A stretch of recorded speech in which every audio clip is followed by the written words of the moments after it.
With the development of society, it is surprisingly popular to study subjects in English, especially international programs and international certificates. However, without specialized vocabularies, it might prove difficult to learn. In the series of learning specialized vocabulary with INTERTU, we will explore some interesting vocabularies and phrases in subjects such as math, physics, chemistry, biology, economics, business, literature, history, geography, and many more. So without further ado, let's start learning. Today's topic is economics and business with Mr. Taylor. Hello everyone, it's me again. Today we're going to learn some very useful and important terms and vocabularies from business and economics. They come in very useful and we're going to learn how to pronounce them. We're going to learn about the meaning and we're going to learn when we're going to use them. First word, economies of scale. An economies of scale is an advantage that a company achieves when there is an increase in production but also a decrease in cost per unit. For example, if I produce 100 units of a product, it will cost me $100 to make them. That means it will cost me $1 per unit. But if I increase my production to 1,000 units, it will only cost me $900. That means it only costs me 90 cents per unit. It means that my production increased, but my cost decreased. Second word, diseconomies of scale. When there is an increase in production, there is no decrease in cost or even an increase in cost. For example, if I produce 100 units of a product, it costs me $100. That means the cost per unit is $1. If I increase my production to 1,000 units and it costs me $1,000 or even more, $1,200, my cost per unit increase as well. So there's no advantage in that. Third word, inflation. Inflation is an economic situation where the cost of living rises up. For example, the cost of one burger used to be $1 in 1990s. But now in 2021, the cost of one burger costs $5 for one.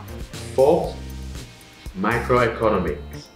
Microeconomics is the study of economic behavior of companies and individuals in working with scarce resources and interaction between one another. For example, if we learn about the growth and the management of a company, that's us learning about microeconomics. And the fifth word is macroeconomics. When we learn about macroeconomics, we learn about economic in a wider aspect, such as the economy of the whole country. We look at the performance, the structure, the behavior, and the decision making in that economy as a whole. For example, when we learn about how a government spends their money to grow an economy, that's us studying macroeconomics. So we have to look at the 5 terms of economics. Let's have a look at 5 very common terms in business. Let's begin with financial statements. Financial statements are analyses and reports to inform stakeholders on the performance of a company in terms of finance. There are 3 main financial statements: balance sheet, cash flow, and income statements. So for example, in company A, an accountant conducted a financial statement of income statement to inform their boss, to inform the owners of the company on the profit and the loss of the company made of that month. And the second common business term that we often come across is revenue. Revenue is the total amount of money that a company earns from the total sales. For example, if I sell a burger for $1 and that month I sell 200 burgers, so my total revenue of that month will be $200. The third term that we come across very often in business is break-even.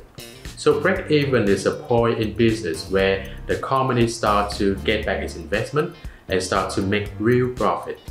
For example, if I invest $10,000 to start my business and I sell pizza, I sell pizza for $10 per unit. That means that I have to sell at least 1,000 pizza for me to earn back my $10,000, where I will get back my investment and start to make real profit from that. And the fourth word that I want you to know is the liability. So liability is often mistaken for many things. It's a responsibility, it's a cost and debts that a business has to pay. For example, if I owe a bank loan for $10,000, then that is a liability of my company. So our last business term is liquidity ratio. This term can be quite confusing to some, but it's actually very simple. So liquidity ratio is an analysis that a company makes or an organization makes to determine how well a company will pay its debt. For example, a bank will do a liquidity ratio to see how well a company will be able to pay the debt in the future to determine whether the bank should give a loan to that company or not. So that's it for our video today.